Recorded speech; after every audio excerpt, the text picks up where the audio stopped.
कोशिश किया करें कि जब लेक्चर हो रहा होता है तो उसको ज़्यादा केयरफुली आप अंडरस्टैंड करें या उसके रेलेवेंट कोई नोट्स तो वो बनाएँ। रिकॉर्डिंग इन केस आपको तो ठीक है कि अगर नहीं है समझ में आ रहा तो फिर उस टाइम में आप सुन सकते हैं या अगर आप एब्सेंट हैं। But in normal case you should consider the proper lecture. So we are going to discuss about the mammalian digestive system. Mammals are mostly the omnivores.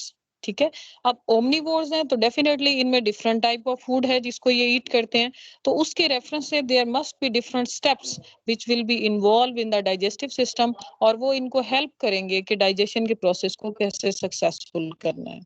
ठीक है, so the major steps which are involve in the digestion of mammals और during the process of digestive tract. अच्छा students, आपको मेरी आवाज clear आ रही है? किसी किस्म की डिस्टरबेंस तो नहीं है आपके मेरी तरफ से आपके लिए? नो मैम, क्लियर नो आ मैम। रही है। Okay then, thank you. So these are the following steps, आपको स्क्रीन पे कुछ शो हो रहे हैं। First one is the ingestion. Ingestion is a simple process. When you just intake the food, यानी कि फूड है आपके पास, कोई बाइट है, कोई फ्रूट का पीस है या कोई दूसरी चीज हो सकती है। When you just intake the food in your oral cavity, यानी कि अपने माउथ की तरफ आप लेके जाते हैं और उसमें माउथ के अंदर आप उसको पुट करते हैं, this process is known as ingestion. Ingestion is the eating or the intake of food. ठीक हो गया? The very next step is the peristalsis. जब आपके माउथ रीजन में फूड पहुंच गया है तो डेफिनेटली टीथ्स की हेल्प से इसको ग्राइंड किया है, जो टंग है उसने हेल्प किया है इसको स्क्रॉल आउट करने के लिए कि इस जगह से इसको ग्राइंड करना है, ये लार्जर पीस है उनको इस साइड पे लेके जाएंगे, then proper grinding will be done. तो टंग इस प्रॉब्लम में हेल्प कर रही है, टीथ्स उसको रेगुलर वे में ग्राइंड कर रहे हैं, and then it will move towards the oesophagus. ठीक है, माउथ से वेरी नेक्स्ट ओपनिंग जो है वो एसोफेगस है। अभी मैं आपको ह्यूमन बींग्स का कंप्लीट डाइजेस्टिव सिस्टम जब दिखाऊंगी तो उसके अंदर आपको इसके डिफरेंट सेक्शंस जो है वो भी पता चल जाएंगे, तो फिर आपको पता चलेगा कि ओरल कैविटी से very next step is known as the oesophagus. So peristalsis, this is a type of movement. ठीक है, और इसकी मूवमेंट का क्या सेटअप है कि जैसे आप, this is the involuntary sequential muscular contraction. अब इनवॉलेंट्री, वॉलेंट्री क्या है कि जैसे आप अपना आप फूड को ग्राइंड कर रहे हैं फेस में और फिर आप उसको निगलते हैं, स्वॉलो करते हैं, तो जो फर्स्ट टाइम की स्वॉलो होती है वो सम टाइम जो है वो इनवॉलेंट्री हो जाती है। ये वॉलेंट्री वॉलंटेरियल में, वॉलेंट्री वो है जो आप अपनी मर्जी से करते हैं, जैसे कि हैंड्स की मूवमेंट है, लेग्स की मूवमेंट है, आपकी नेक रीजन की मूवमेंट है, ये सब हम कॉन्शियसली करते हैं, जानबूझ के करते हैं। So these are the voluntary movements और द प्रोसेस। और इनवॉलेंट्री जो कि अनकॉन्शियसली हो जाता है या खुद ब खुद हो जाता है, जैसे हमारा डाइजेस्टिव ट्रैक है या जैसे हमारा एक्सक्रीटरी ट्रैक है, वो हम उसको कॉन्शियसली नहीं मूव करते हैं। टू सम एक्सटेंड हम जब एल्डर वंस हैं वो कॉन्शियसली उसको कंट्रोल जरूर कर लेते हैं, लेकिन नॉर्मल प्रोसेस में वो इनवॉलेंट्री प्रोसेस है। इसी तरह involuntary sequential muscular contraction that move the ingested nutrients along the digestive tract. Digestive tract एक ट्यूब लाइक स्ट्रक्चर है, उसके अंदर जब फूड पार्टिकल एंटर हो गया है तो डेफिनेटली कुछ ना कुछ फोर्स तो पीछे से लगानी पड़ेगी ना, तब वो आगे की तरफ मूव करेगा। ठीक है, माउथ रीजन तक तो हमने फोर्स इंसर्ट कर ली, लेकिन उससे आगे जो नाली है या ट्रैक है या ट्यूब है एसोफेगस की, उसके अंदर कैसे फूड मूव करेगी जब तक कोई फोर्स एक्सर्ट नहीं होगी। For that purpose this process has been evolved which is known as peristalsis. अब इसका क्या मतलब है कि जो पिछला सेक्शन है, जो बोलस है हमारा, जो फूड जो बाइट हमने इनटेक की है और वो सॉफ्ट होके हमारे एसोफेगस में पहुंच गई है, जिस जगह वो मौजूद है उसके पिछले रीजन में मसल्स विल कॉन्ट्रैक्ट। ठीक है, when the contraction will be done तो it will exert some force on the food material और उसको वो आगे की तरफ मूव करेगा, and the next section will be relax. अब पीछे से फोर्स एक्सर्ट हुई, अगला सेक्शन रिलैक्स है, तो डेफिनेटली फूड आगे की तरफ मूव करेगी। ठीक है, अब ये कि फूड एकदम नीचे चली जाएगी उस प्रोसेस के लिए क्या है कि उससे वेरी नेक्स्ट स्टेप जो है वो कॉन्ट्रैक्ट होते हैं। तो ये एक बोलस जो है वो एक जगह से अगले स्टेप पे मूव करता है। अब अगला सेक्शन मैं आपको थोड़ा सा इसको शायद इमेजिनेट करने में आपको मुश्किल हो रही है। I am going to show a diagram in which you will completely observe the process of peristalsis. This is a process which is actually being shown on the screen. Peristalsis, series of involuntary wave-like muscular contraction which move the food along the digestive tract. अब ये reason में muscle relax हैं, cursor आपको screen पे show हो रहा होगा। The next one, these are the circular muscles which are being contracted. ये contract हुए तो ये हमारे पास bolus of food है जो कि soft food material है जो कि आपने mouth region से grind करके esophagus में convert किया था। अब यहाँ पे ये क्या है, relax region में ये आ जाएगा, ठीक है। Again ये जिस जगह मौजूद है, फर्ज करें ये बोलस है, ये रिलैक्स रीजन से नीचे की तरफ आएगा। मस्कुलर कंट्रैक्शन है यहाँ के, वो यहाँ तक मूव करता है, ठीक है। अब ये वाला रीजन रिलैक्स हो जाएगा और again contraction will be done. यहाँ से रिलैक्स होने के बाद बोलस यहाँ पहुंचे, फिर ये इसको कॉन्ट्रैक्ट करेगा, आगे की तरफ धकेल देगा, ठीक है। और फिर जब फूड पार्टिकल थोड़ा और आगे चला जाएगा, नीचे वाली ओपनिंग को उसको थोड़ी सी क्लोजिंग देनी है कि फूड एकदम से नीचे ना चली जाए, क्योंकि पेरिस्टालसिस मूवमेंट में इसको डाइजेशन का प्रोसेस भी कंप्लीट करना है।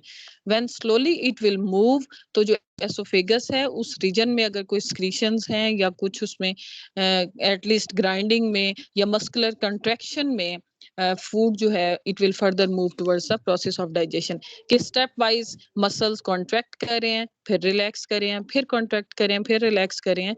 It will exert the force on the food particles और वो फूड पार्टिकल्स जो हैं या बोलस जो है वो ग्राइंड हो जाता है and it move towards the next region. तो अगर एकदम से ज्यादा फोर्स एक्सर्ट करनी है और वो सारे के सारे मस्कुलर लाइनिंग या ट्यूब में से पास कर जाता है, तो फिर उसकी प्रॉपर जो डाइजेशन का प्रोसेस है that will be not completed. For that purpose nature had design the process of peristalsis. circular muscles will contract, bolus will move towards the next region, again the circular muscles will contract, it will move towards the next region which is relaxed, ठीक है। so these are the relaxed muscles, here the circular muscles are being contracted, these are longitudinal muscles, again contract किया, again relaxed region में bolus पहुंच गया and in the same way it will cross the esophagus and move towards the next section which is known as stomach. This is also basically just like the peristalsis. Peristalsis में भी muscle contract कर रहा है, food आगे move कर रहा है उस रीजन में जो कि रिलैक्स्ड है, फिर उसके पीछे से दोबारा मसल ने कॉन्ट्रैक्ट किया तो वो उसको आगे धकेल दिया, ठीक है। और जिस रीजन में उसको धकेल रहा है at that place the muscles are relaxed, ठीक है। अब segmentation is basically the mixing of contents in the digestive tract. ये रीजन में है, जो पेरिस्टालसिस है ये एसोफेगस के रीजन में होता है और जो सेगमेंटेशन है ये कुछ इंटेस्टाइनल रीजन में जाके प्रोसेस होता है कि उसमें सॉफ्ट फूड मटेरियल है जो कि सेमी लिक्विड हो चुका है, उसको भी ये इसी तरह कॉन्ट्रैक्ट रिलैक्स इस तरह से करते हुए it will lead further towards the digestion process या उसको फर्दर इंप्रूव करने के लिए। Another step which is involved in the process of digestion in the mammals is the secretion. Secretion is released किस फॉर्म में हो सकती है, in the form of hormones, in the form of enzymes या कोई specific ion और chemical हो सकता है जो कि secrete होता है और digestion में help करता है। Do you understand? Can we move towards the next steps? Yes, ma'am. Yes, ma'am. Okay then, ये तो स्टार्टिंग प्रोसेस थे कि फूड इंटरफेस में या माउथ रीजन में पहुंचती है, then move towards the next region और फिर कौन कौन से स्टेप्स के थ्रू ये इनसाइड मूव करती है। इसी को अगर हम कंटिन्यू करते हैं then the process is digestion. Digestion is basically take place in the stomach reason.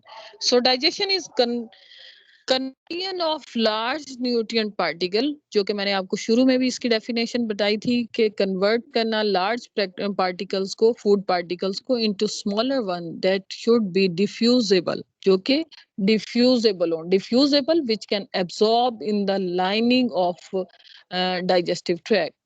तो अब ये absorption is very next process. It is basically the passage of usable nutrient molecule from small intestine into the bloodstream and lymphatic system.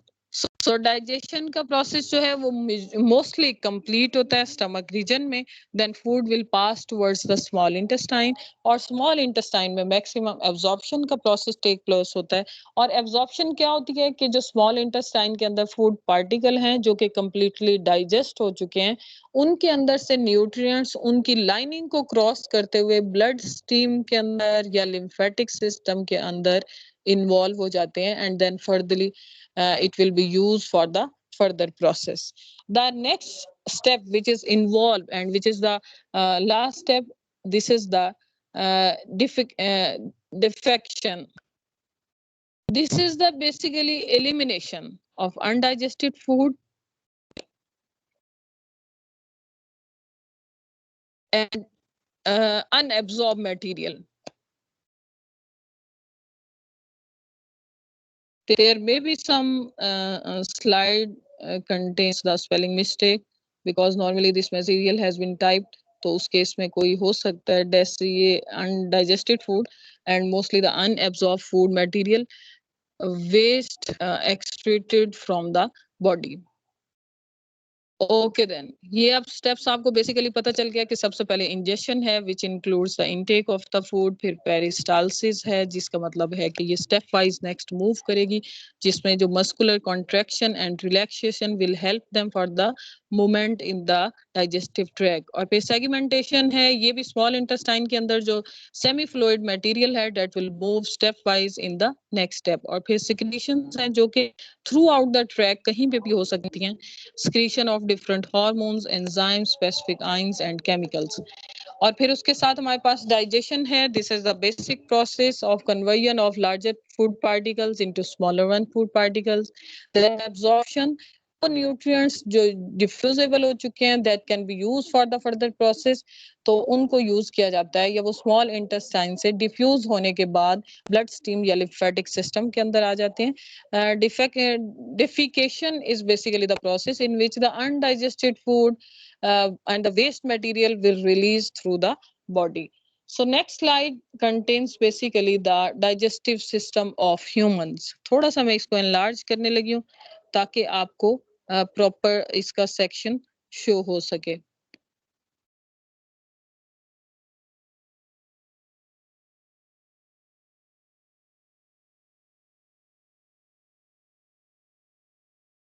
So the uppermost region, ये जो हमारा mouth region है, इसके ऊपर वाले साइड पे जब आप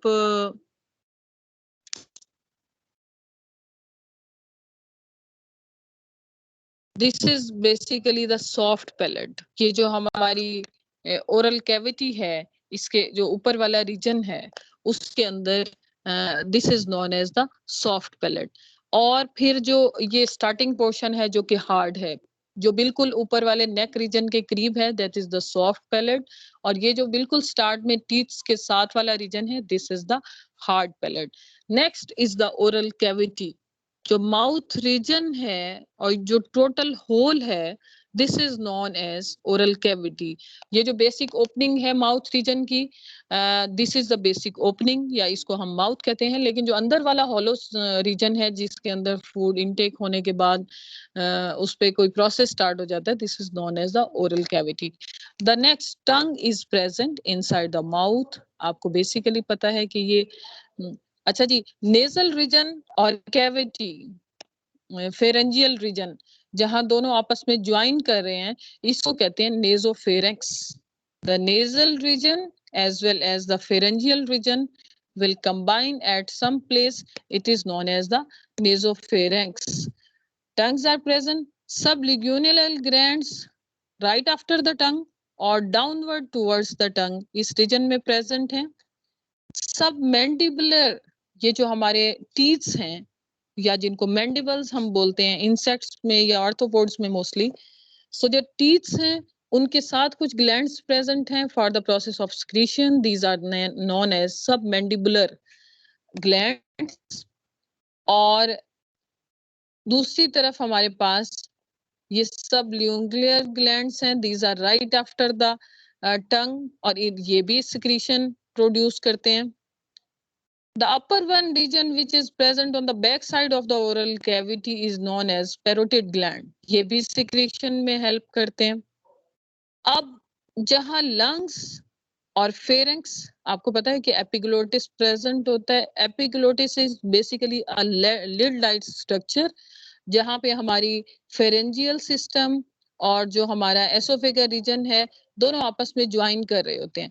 तो ये एपिग्लोटिस ही है जिसकी बेस पे हमारा डाइजेस्टिव सिस्टम और हमारा रेस्पिरेटरी सिस्टम ऑल्टरनेट वे में मूव कर रहे होते हैं। एपिग्लोटिस मूव करता है जब हम बोलस को एसोफेगस की तरफ लेके जाना चाह रहे होते हैं, तो उस टाइम में ये एपिग्लोटिस जो है ये रेस्पिरेटरी ट्रैक को क्लोज कर देता है और उसके साथ डाइजेस्टिव ट्रैक को ओपन कर देता है।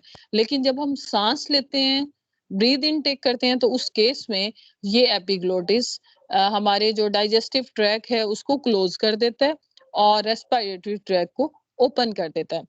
इन सर्टन केसेस अगर हम अनकॉन्शियस हैं या आप कहें कि समटाइम हमारा ध्यान कहीं और चला जाता है, तो उस केस में क्या होता है कि epiglottis can not perform its function properly. तो उस केस में कुछ फूड पार्टिकल रेस्पिरेटरी ट्रैक में एंटर हो जाते हैं। As a result of that जो रेस्पिरेशन है that become very difficult.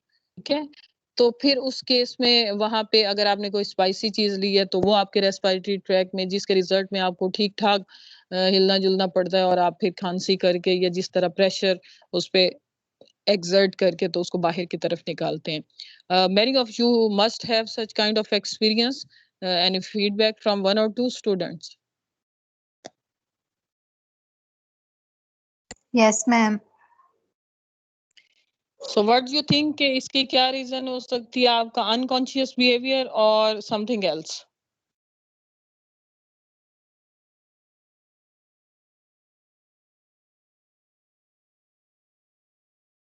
Dear student, why are you silent?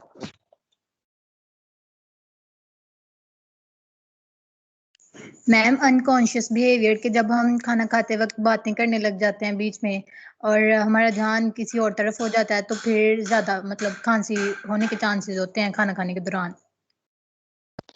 So basically, all system are under the control of brain. तो जब हम बातें कर रहे हैं, इट्स मीन के हमारा दिमाग ये समझ रहा है कि हम तो बोलने में मसरूफ हैं, तो हम इस टाइम हम खाना खा रहे हैं, तो ब्रेन को तो ये आइडिया है कि जब हम खाना खा रहे हैं तो हमें खामोश रहना है। तो जब हम बातें करना शुरू हो जाते हैं तो उसको वहाँ वो कन्फ्यूजन होती है, उसको प्रॉपर आइडिया नहीं होता। तो उस केस में सम टाइम जो एपिग्लोटिस है उसकी मूवमेंट उतनी स्टेबल नहीं होती, तो उसके रिजल्ट में अब देखें अगर इस्लाम और साइंस को आप रिलेट करते हैं तो डेफिनेटली इस्लाम आपसे कह रहा है कि खाना खामोशी से खाएं, this is ethical. But on the other side अगर आप साइंटिफिकली इसको देख रहे हैं तो वो कह रहे हैं कि अगर आप खाना खाते हुए खामोश रहेंगे तो आपका एपिग्लोटिस जो है वो प्रॉपर फंक्शन परफॉर्म करेगा। इन द नेक्स्ट रीजन जी आपको दो जी एसोफेगस दिखाए हुए हैं, साथ में ट्रैकिया मेंशन किया हुआ है। Next we move towards the further digestive tract. Oesophagus end हो रहा है और उसके साथ स्टमक जो है वो स्टार्ट हो रहा है। उन्होंने साथ में डायफ्राम भी दिखाया because this is the chest region, तो उन्होंने उसको साथ में थोड़ा रेस्पिरेटरी ट्रैक है। But in are consideration basic जो है वो डाइजेस्टिव सिस्टम ही है। तो स्टमक से फिर next the liver is present on the side, और लिवर के साथ आपको पता है गॉल ब्लैडर है, पेंक्रियाज है। This yellow colour is showing the pancreas, और जो ग्रीन कलर है this is showing the presence of gall bladder. और कॉमन बाइल डक्ट्स हैं जिनके थ्रू ये बाइल जो है वो ऑन द लोअर साइड और initial side of small intestine में ये आके अटैच होता है। And next the colon region is present. Small intestine नीचे की तरफ आती है तो वो आपस में मर्ज हुई है और अच्छी खासी वो क्या उसको कहते हैं कि साउंडेड फॉर्म में, स्प्रिंगल फॉर्म में वहां प्रेजेंट है। स्टार्टिंग रीजन को कह रहे हैं जियोजिनम, और जो लास्ट रीजन है उसको बिल्कुल लास्ट पे एनएस के करीब थोड़ा ऊपर जो शो किया हुआ है उसको हम कहते हैं ileum. This is the last region of small intestine. Pancreas, gall bladder की प्रेजेंस आपको शो हो गई, बाइल डक्ट्स प्रेजेंट हैं जो कि एंजाइम्स को इसके अंदर एंटर करते हैं। This large one intestine is basically, ये सारा जो surrounding area, this is the large intestine. इसमें भी ये जो ऊपर की तरफ जा रहा है section, this is the ascending colon, और जो नीचे की तरफ आ रहा है this is the descending colon. ठीक है, नीचे की तरफ आ रहा है तो डिसेंडिंग, ऊपर की तरफ आ जा रहा है तो असेंडिंग। अब जो असेंडिंग कॉलन है उसके बिल्कुल नीचे आपको बिल्कुल स्टार्टिंग रीजन में जो कि ब्लाइंड रीजन है उसके अंदर सीकम प्रेजेंट होते हैं, and you know caecum produce the specific enzymes that will produce the cellulase and these will digest the cellulose। क्योंकि ह्यूमन बीइंग्स हैं, ओमनिवोरस हैं, सब कुछ खा लेते हैं, तो उनमें भी तो सेल्यूलोज की डाइजेशन के लिए कुछ जरूरी है ना, तो ये सीकम जो प्रेजेंट होता है this will help for the digestion of cellulose. और इसके साथ एक वर्मी फॉर्म जिसको हम कहते हैं worm like appendix is present. अब नॉर्मली क्या होता है, स्मॉल इंटेस्टाइन से फूड प्रेशर के साथ आती है और कॉलन रीजन के अंदर एंटर होकर ऊपर की तरफ चली जाती है जो कि असेंडिंग रीजन है। But some time due to certain issue या अनसर्टेनिटी या लाइफ में किसी भी time some food particle will move in the appendix region. उसके केस में क्या होता है कि वो फूड पार्टिकल है, माइक्रो ऑर्गेनिज्म उस पर इफेक्ट कर रहे हैं, वो डाइजेस्ट होके स्वेल हो गया, टॉक्सिक मटेरियल बन गया, उसके रिजल्ट में अपेंडिक्स जो है वो स्वेल कर जाती है। अब ये जो टॉक्सिक मटेरियल यहाँ प्रोड्यूस हुआ है इस ब्लाइंड रीजन में फर्दर प्रोसेस भी नहीं हो पा रहा, तो उसका सिंपली ये सॉल्यूशन होता है कि अपेंडिक्स को रिमूव कर दिया जाए और इस लाइनिंग को यहाँ से बाइंड कर दिया जाए, सो नो फर्दर प्रोसेस में डन, और वो जो टॉक्सिक मटेरियल है उससे भी हमारा स्टमक या हमारी बॉडी जो है वो प्रोटेक्टिव रह सके। ठीक है, जिस तरह से ये असेंडिंग कॉलन है उसी तरह बिल्कुल ये डिसेंडिंग कॉलन है, और ये सिग्मा की फॉर्म हमारे पास आ रही है रेक्टम के करीब, तो this is called the sigmoid colon. अब ये कॉलन बेसिकली लार्ज इंटेस्टाइन ही है जिसको दो तीन नाम दिए हैं, जो ऊपर की तरफ जा रहा है वो असेंडिंग है, जो नीचे की तरफ आ रहा है वो डिसेंडिंग है, और अगर उसने किसी जगह सिग्मा की शेप बना लिया तो उसको हमने सिग्मोइड कॉलम कह दिया। और फिर नीचे ये रेक्टम जिसमें आपका वेस्ट मटेरियल एंटर प्रिजर्व होता है या टू सम एक्सटेंट स्टोर होता है, and it is further move towards the anus. Anal reason से जो फूड मटेरियल है अनडाइजेस्टेड या जो वेस्ट मटेरियल है that will release from the body। hopefully you better understand about these things। can we move towards the next?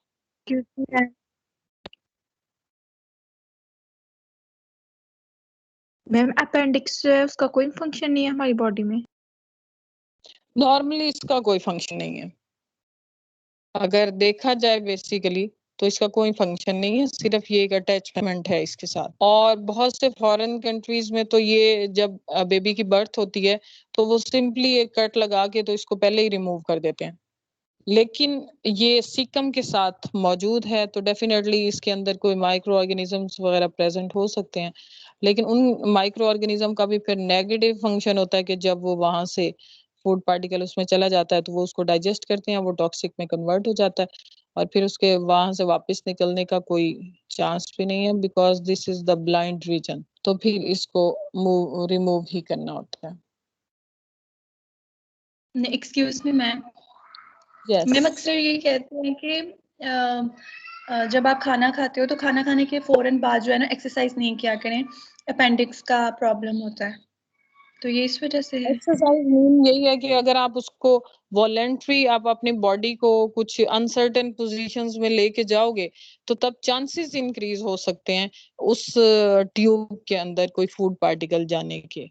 यानी कि जो normal हमारा सेटअप है, नेचुरल सेटअप है, उसमें हमारी फूड आपको पता है कितने लोग पूरी जिंदगी गुजार लेते हैं, उनको कोई अपेंडिक्स का प्रोसेस नहीं होता है, कोई प्रॉब्लम नहीं होती है, लेकिन कुछ लोग बहुत छोटी उम्र में भी उनको अपेंडिक्स की प्रॉब्लम हो सकती है।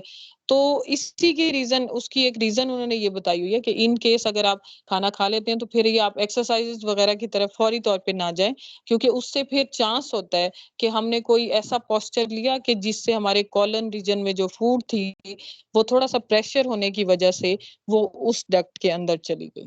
ठीक है, this is very small in size, narrow in size, तो नॉर्मली वहां फूड नहीं जाती है। लेकिन चूंकि अगर आपने कोई प्रेशर एक्सर्ट किया तो फिर हो सकता है कि वो उस रीजन में मूव कर जाए और फिर फर्दर अपेंडिक्स का प्रोसेस स्टार्ट हो जाए। अपेंडिक्स बेसिकली एक पार्ट है बॉडी का, और उसके अंदर जो फिर प्रोसेस होता है उसको भी फिर हम उसी अपेंडिक्स के रेफरेंस से ही जानते हैं। जी अपेंडिक्स हो गया, it's mean the appendix has been swollen, और उसके अंदर जो फूड पार्टिकल है वो टॉक्सिक मटेरियल में कन्वर्ट हो चुका है, और फिर उसका फर्दर कोई ना कोई सोल्यूशन होना चाहिए।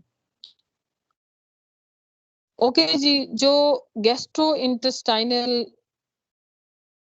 मोटिलिटी है और उसका कुछ ना कुछ कंट्रोल है कि उसके अंदर मोबिलिटी, उसमें मोबाइल कैसे है, कौन सी चीजें उसके अंदर मूव कर रही हैं, मोटाइल कैसे है, और उसका कंट्रोल सिस्टम क्या है, कैसे कौन सी स्पेसिफिक एलिमेंट्स हैं जो कि उसकी मूवमेंट को कंट्रोल कर रहे हैं या उसको फॉरवर्ड मूवमेंट में हेल्प कर रहे हैं, या कोई भी ऐसा process. So these most of the mammals have same gastrointestinal lining, यानी कि mammals में आप किसी भी mammal को ले लेंगे तो उनकी gastrointestinal की जो basic lining है वो तकरीबन सेम है।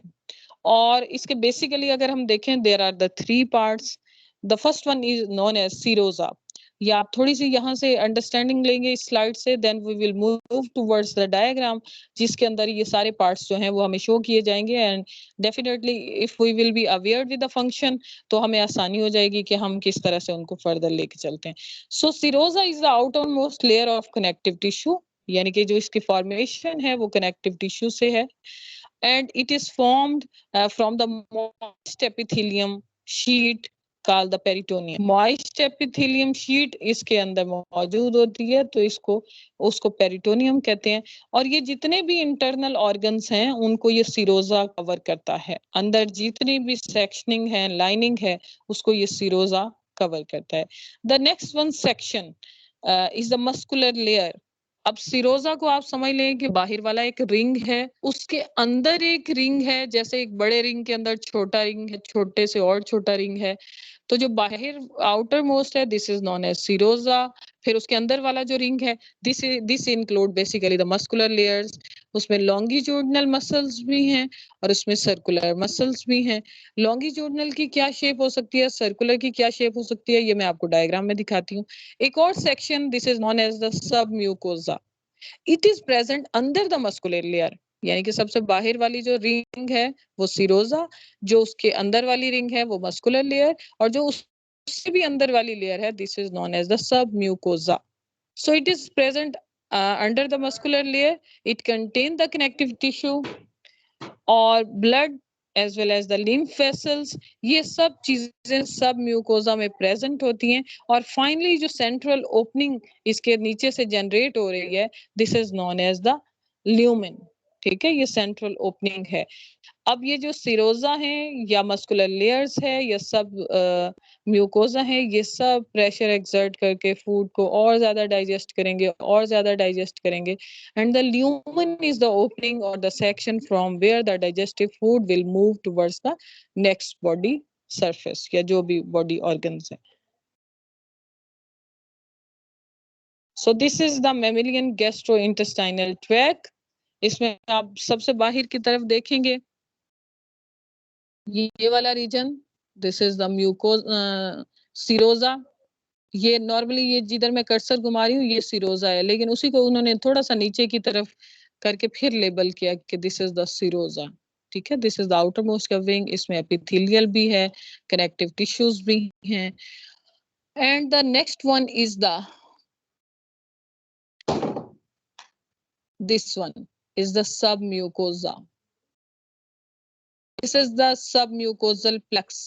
प्लक्स मीन उसमें नर्व एंडिंग्स भी हैं, उसमें आपके पास वेन्स भी हैं, आर्टरीज भी हैं, और ये येलो वाली जो शो की हुई है these are the nerves.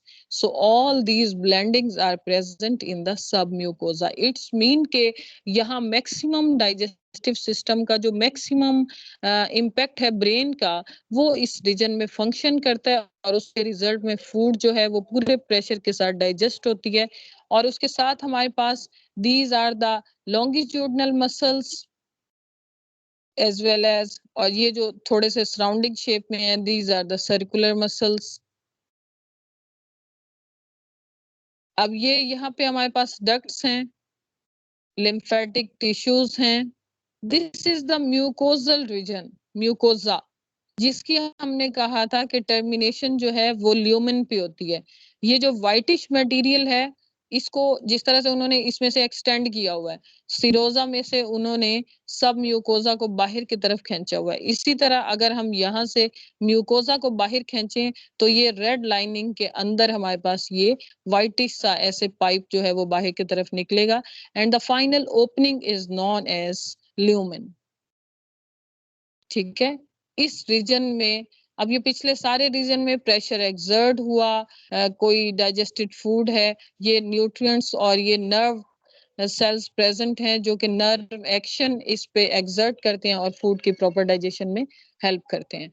And finally digested food which is mostly in the present in the form of fluid will release in the lumen, और फिर यहाँ से जो नेक्स्ट इसके बाद पोर्शंस हैं उनके अंदर ये पहुंच जाती है for the process of digestion and as well as absorption. अच्छा, कुछ थोड़े बहुत फैक्टर्स हैं जो कि फूड की मोबिलिटी को कंट्रोल करते हैं, लाइक पेरिस्टालसिस। इसको हमने डिटेल में डिस्कस किया है कि इसमें contraction of the muscle will consider the digestion of the food as well as the movement of the food. Segmentation की हमने बात की थी कि this process में done in the small intestine, और उस रीजन के अंदर जब कॉन्ट्रैक्ट करते हैं और रिलैक्स करते हैं मसल तो उसके रिजल्ट में रिलीज होती है food towards the next region, या जो नेक्स्ट पोर्शन है स्मॉल इंटेस्टाइन उसमें पहुंचता है। अब बेसिक जो यहाँ इन फैक्टर्स में मैं आपको इंट्रोड्यूस कराने जा रही हूँ, this is the presence of sphincters. ये जो स्फिंक्टर्स हैं, these R ring like structures, और ये रिंग लाइक स्ट्रक्चर बेसिकली दो तरह के होते हैं। One is known as the cardiac sphincter and the other is known as the pyloric sphincters. So the cardiac, अब ये मैंने आपको ह्यूमन बीइंग का स्ट्रक्चर जो दिखाया है, तो इसमें दिस इज एसोफेगस, जहां एसोफेगस कनेक्ट कर रहा है स्टमक के साथ, in this region the cardiac sphincter is present. Again the same, जहां पे स्टमक इंटेस्टाइन के साथ कनेक्ट कर रहा है वहां पे एक रिंग प्रेजेंट है, उसको हम कहते हैं पाइलोरिक स्फिंक्टर्स। होपफुली आपको आइडिया हो गया कि ये स्फिंक्टर्स जो हैं, these are basically the ring like muscular structure which are present in these region. एक एसोफेगस और स्टमक के दरमियान में है और दूसरा पाइलोरिक स्फिंक्टर है जो कि स्टमक और स्मॉल इंटेस्टाइन के दरमियान में है। अब मोस्टली स्टमक रीजन में जो ब्रेन है उसका कनेक्शन है रिसेप्टर्स के साथ और जो इफेक्टर्स हैं उनके साथ। सो किसी भी किस्म की केमिकल या मैकेनिकल स्टिमुलाई अगर इनको मिलता है प्लेक्सिस के दौरान, नर्व प्लेक्सिस के दौरान, नर्व इम्पैक्ट के दौरान कोई भी केमिकल सिक्रीशन होती है या कोई मैकेनिकल स्टिमुलाई मिलता है, तो वहीं से कार्बोहाइड्रेट्स और प्रोटीन की डाइजेशन जो है वो स्टार्ट हो जाती है डाइजेशन के प्रोसेस में। और दूसरा इसके साथ जो लॉन्ग डिस्टेंस नर्व्स पाथवे हैं वो कनेक्ट करते हैं रिसेप्टर और इफेक्टर के साथ और हेल्प करते हैं सेंट्रल नर्वस सिस्टम को कि वो फिर फर्दर डिफरेंट ऑर्डर्स प्लेस करता है, मुख्तलिफ एंजाइम्स रिलीज करता है और वो हेल्प करते हैं in the process of digestion. अब एक तरफ तो नर्व्स का सेंट्रल नर्वस सिस्टम का इम्पैक्ट है, दूसरी तरफ एंडोक्राइन सिस्टम का इम्पैक्ट है। अब एंडोक्राइन सिस्टम को जब स्टिमुलेशन मिलती है तो उसके रिजल्ट में वो कुछ केमिकल सिक्रीट करता है, कुछ हार्मोन जो कि रेगुलेट करते हैं सिक्रीशन को सामने रिलीज करता है और डाइजेशन और एब्जॉर्प्शन के प्रोसेस को स्ट्रॉन्ग कर लेता है। अब आपको थोड़ा सा ये आइडिया होगा कि जब एक चीज हम इनटेक करते हैं फूड तो हमें सिंपल होता है कि हम उसको इनटेक करें, फिर वो डाइजेस्ट हो जाएगी, एब्जॉर्ब हो जाएगी और फिर उसमें से वेस्ट मटेरियल रिलीज हो जाएगा।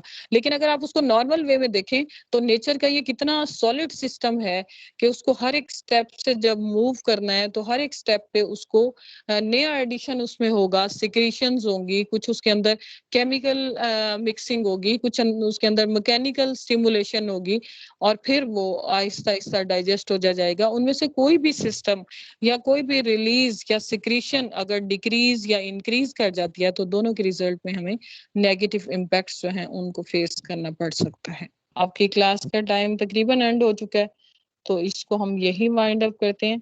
अब ये फिर हमारे पास स्मॉल इंटेस्टाइन में कैसे जाता है, वहां क्या एब्जॉर्प्शन होती है, देन लार्ज इंटेस्टाइन में जाते ही उसके बाद वेस्ट मटेरियल कैसे रिलीज होता है, वी विल डिस्कस इट इंशाल्लाह इन नेक्स्ट लेक्चर।